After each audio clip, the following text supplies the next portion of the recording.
G'day there guys, it's your main man Markee, back at it again with some more Entitled Parent stories.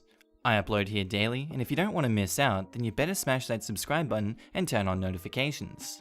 Anyway cobbers, it's time to sit back, relax, chuck a prawn on the barbie, and enjoy these Entitled Parent stories. Entitled parent forces her son on his birthday to do a painting just like her, then ruins it and makes him start over. Backstory. For my 12th birthday, I went to an art place to paint the Cheshire Cat from Alice in Wonderland. This place usually serves alcohol during sessions, but there is a family-friendly room in the back for lessons with people under 21. Bonus points for those who can guess where the place is, lol. Hint, it's in California. Now meet the cast. Karen, sad kid, my mum, me, RP1 and 2, both random people, and the instructor. I walk into the place and the receptionist takes us to the family-friendly room where the session was. The entire session is family-friendly, no split classes here. I pick a canvas and sit down next to my mum because she was painting too. The canvas had a light sketch of the Cheshire Cat on it already. I wait a few minutes because we got there early, and in walks Karen and Shy Kid. I forgot how old he was, probably 8 to 10. Shy Kid is pretty happy right now. But sadly, folks, that will change in about 3 hours. They both take the canvas across from us and sit down. A few more minutes pass and everyone is here. About 12 people in total, and the class starts. The instructor tells us all the basic things about the paint, but another thing you need to remember is that the black paint is irreversible. That is also important. Instructor told us to paint the background first and to keep the inside of the sketch clear of paint until later for the best results. So I start to paint the background. It was red on the bottom, fading to a yellow on the top. Karen though starts to paint the cat first. Shy Kid starts to paint to the background as instructed, but Karen decided that you are my son and you have to do the same as me. She made him put his paintbrush down and take a time out. Who in their right mind? Come on! Instructor heard Karen yelling at him and came over.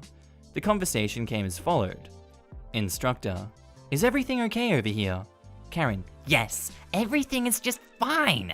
He just isn't listening to me, that's all. me, trying to mind my own business, but kind of looking at them. Karen gives me a dirty look. What are you looking at? Mind your own business. Me, I had and still do have social issues and can't deal with stuff like this. Sorry ma'am. Instructor to Karen, please calm down. There is no right or wrong in painting. Everyone does things differently. And he hands Shy Kid his paintbrush. Shy Kid, thank you. Karen takes paintbrush again. No, he's in timeout until he can learn to listen to me. Instructor, I'm sorry, but if you carry on like this, ma'am, you're going to have to leave. You're disturbing the other painters. Karen, Fine. probably thinking about how she's paid for this lesson, she slides the paintbrush to Shy Kid. About an hour passes, and some people have finished their background. Karen has finished her cat now too. Instructor tells us what to do for the cat for the best results. Paint color first, then do black outline. Keeps you from messing up right away with the black. We start to do that, and Shy Kid has picked a perfect color scheme. It goes amazing with the background. Important later, trust me. Karen, on the other hand, chose clashing colors. I'm not saying anything is wrong with that. She might just like that, but it's not something you would want to hang up in a house. Karen is huffing and being very open to her being jealous of her son's skills. Another half hour goes by, and almost everybody is done with their coloring. Instructor tells us how to do the black outline. We have to be very precise about it. Shy Kid is doing it, but then Karen can't take it anymore. She dips her paintbrush in black paint, yells out, and starts scribbling all over his hours worth of hard work, ruining it. Everyone was in shock. Instructor comes over and loses her shit. Karen does the same, and random person 1 and 2 have to break it up because they started to full on scream. Then, Karen had the actual nerve to hug her son and say, "I'm so sorry that she is being this nasty on your birthday. The audacity!" Okay, I'm not even done. Shy Kid yells out, No, you're the one ruining my birthday. and everyone goes quiet. It seriously felt like something out of a drama movie. Shy Kid bursts into tears. Instructor takes his canvas and gives him one of the spares. I am so glad they had some. And she sat next to him the entire rest of class and helped him finish him. Oh my gosh, I was just a bystander with only a little interaction, but that experience was awful. Shy Kid, if you somehow are reading this, I wish you the best. And Karen, if you are somehow reading this, screw you. Our next story was posted by user HPXGunshot, titled, Entitled Parent Ignores My Warnings About a Book Series for Her Daughter, then calls to scream about the series being inappropriate. Hi all, a friend of mine introduced me to these types of subreddits recently and I am hooked. It's a running joke among some of my co-workers and friends that I have a face that attracts the crazies. Entitled parents, choosing beggars. For whatever reason, they seem to flock to me. I have so many good stories that I can't wait to share with you guys. This is going to be a long one. Sorry not sorry. Cast: the retail worker, which is me, EP the mother, and BL the boss lady. I used to work at a large-scale bookstore. It was common for parents to come in and ask for recommendations for their children or nieces and nephews, and they were usually extremely grateful for the help. It was a slow night when in walks Entitled Parent. Now, it's been about 2 years since this happened, and I can still clearly see her walking into the store and thinking to myself that it was going to be one of those interactions. Dark brown and black hair in the standard Karen do, shoulders set in pure entitlement, and that expression of self-importance. You know the look. The, you're a retail worker and I make so much more than you do, so I'm better than you, kind of look. So I say to her, hey, anything I can help you find today?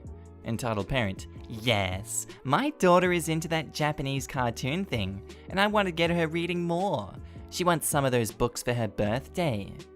To those of you who might not know, that Japanese cartoon thing is called anime, and a lot of time the show is based off of a comic-like book called a manga. We had 2 sections for manga, one that had more mature 16+ series, and the one for younger kids that included series like Naruto, Sailor Moon, Ouran High School Host Club, etc. I took her over the first one while asking how old her daughter was, which is 11, what sort of things she's usually into, usual kid stuff, and what Entitled Parent was okay with her reading. It'll be fine. She'll like that one about killing and rape, that's fine. Usually, I have an idea on what the kid might like, but Entitled Parent was giving me nothing to work with. After some more prodding, Entitled Parent rolls her eyes at me. Just give me whatever is popular with girls at her age. Alright, I'll lead her away from the 16+ section towards the kids section when something catches the Entitled Parent's eyes. I thought you said that there was nothing in this section for my daughter. I turn and see her holding up the first volume of Puella Magi Madoka Magica. The art style is deceiving with that series. It's drawn super cutesy and all the girls look really young and innocent. It looks like your typical Magic Girl series, where the girls dance around and fight baddies with their powers. For the first bit, it is like that, until it's not. It's classified as a psychological thriller and dark fantasy, and oh boy is it ever. I watched the anime and let me tell you, the story fricked me up a bit. Definitely not something an 11-year-old girl should be reading. Me, that series looks cute, but it's actually pretty graphic and deals with mature subjects. Not sure if you'd be something an 11-year-old girl could handle. Entitled Parent begins flipping through the book. Manga is set up differently than your average book. It's basically backwards. So what Entitled Parent thought was the end of the first volume was actually just the beginning. Ugh, you obviously don't know what you're talking about. It looks fine. Oh, no, I've watched the series. The beginning is purposely like that. There's a lot of messed up things in that series that I don't actually think would be suitable for a girl your daughter's age. We're allowed to say this to customers, by the way.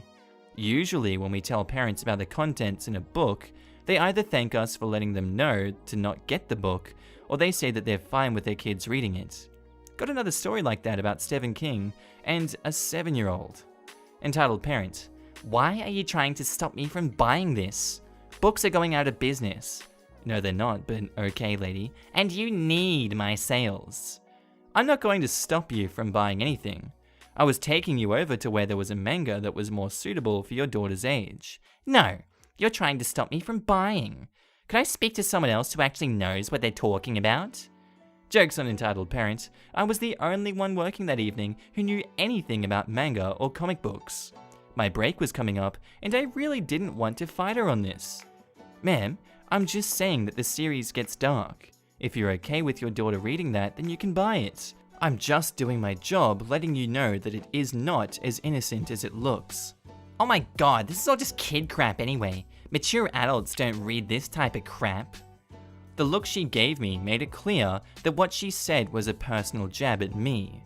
I was 26 during this incident, and while I might look young, I do look to be out of my teens. This biznatch had the nerve to look down her nose at me for trying to help her with her daughter's present, and says that? Oh hell nah, I felt the malicious compliance start to bubble within me. So I say to her, if you're okay with her reading that, then I'm not stopping you from buying it, if that's what you think she'll like. Entitled Parent huffs and then proceeds to buy the entire series for her daughter. I'm free from her and go up on my break, telling BL about the Entitled Parent. We laugh about it, I finish my shift and go home. My next shift, boss lady finds me and tells me that the next day they got a call from Entitled Parent screaming at the poor person who answered the phone that her precious baby began crying when her favorite character died in an extremely violent way, and that it was that Stupid girl working! who convinced Entitled Parent that the series was perfectly fine for her 11-year-old daughter. Boss lady tells the lady that she can return the books if she wants, but reminds her that I had tried many times to say that it wasn't appropriate for her daughter. Entitled Parent gets all huffy, says that she will tell everyone she knows how horrible we are and that she will make an already dying store dead. Boss lady and I had a good laugh and went down to help the cashiers as the line was wrapping around the store. And our last story was posted by another one of my favorites, Shy Girl Turned Sassy, titled, Relatives Invited for Dinner, Assumed They're Staying the Night.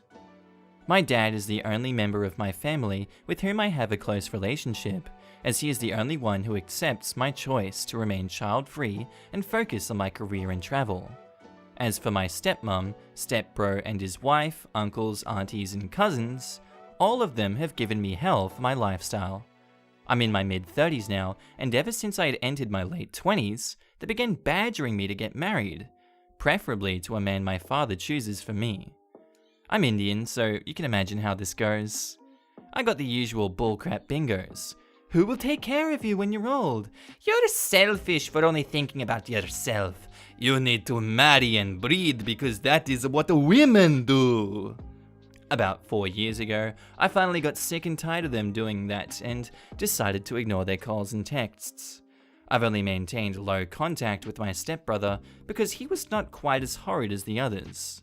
I was never quite close with these people to begin with, so it wasn't difficult. For a while, they took to harassing my dad to get him to get his daughter in line, but he shut them down by saying that it was my life, my decisions.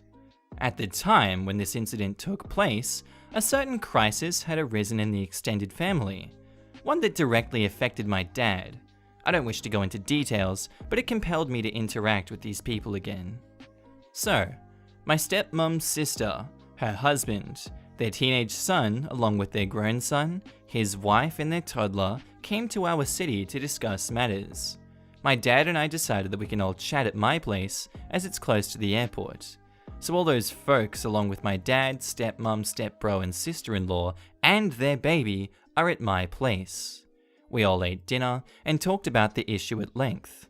However, it was quite an ordeal for me as I had to constantly tell off the toddler, stepmom's great niece, as she kept trying to grab the cat and dogs or make loud noises at them. I asked her parents to intervene, but they just laughed it off. My pets are very well behaved, but are not used to being around kids, especially if they're annoying little brats whose parents refuse to discipline them. As soon as the discussion was over, stepmom's sister asks which one of the bedrooms was for them. I was caught a bit off guard and asked what she meant. Her husband chimed in and asked, rather demanded, that I get 2 of the bedrooms ready for their family. We will be spending the night here. Oh, and breakfast had better be served by 8 o'clock in the morning, as we do not want to miss our flight. He said this with the matter-of-factness of a seasoned parasite. This was my breaking point. Not once had I indicated that they would be staying at my place.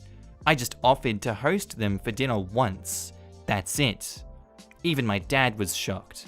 I told them very bluntly that I'm not particularly fond of their family and do not feel comfortable letting them spend the night. Also, how the hell did they get this ridiculous idea anyway? Now, my stepmom flared up. She no longer speaks to me directly, so she began asking my dad why his daughter could not put up family members in her home for one night. How can she be so selfish? My stepbrother's kid chose this exact moment to start bawling. So my sister-in-law told her to stop yelling as the baby was getting upset. Thanks, kid. I told everyone in a firm voice that we've discussed what was supposed to discuss and it was time for them to leave. Stepmom and her sister walked out grumbling. Everyone else followed. The toddler's mum asked if her kid could pet my dogs. I just said, no, with a straight face, which seemed to piss her off. The baby was still bawling like a champ, so no one was able to say anything. I never even wanted these people in my home to begin with, so letting them spend the night was obviously out of the question. If they had asked beforehand and asked politely, then I would have considered it. But I refuse to be a doormat for jerks who can't keep their entitlement in check. Okay guys, I hope you could deal with my voice breaks this episode. I'm sorry about that. It's just how it goes. If you liked the episode, please tell me what you think about it in the comments. I'm going to try to be keeping up with 2 entitled parent stories a day. There's so much content that I need to catch up on from my break from it. So expect at least 2 15 to 20 minute videos a day. If there's anything else you guys want to see, I'm going to be doing more Reddit videos soon. It might put it up to 3 or 4 videos a day uploaded. I just feel like doing that much content. I know it's overbearing, but I will try and not take a big break this time. 2 videos a day of entitled parents at least, if I can manage for the rest of the year. And yeah, tell me what you guys think. I hope you guys have a good day and I'll see you in the next episode. Bye.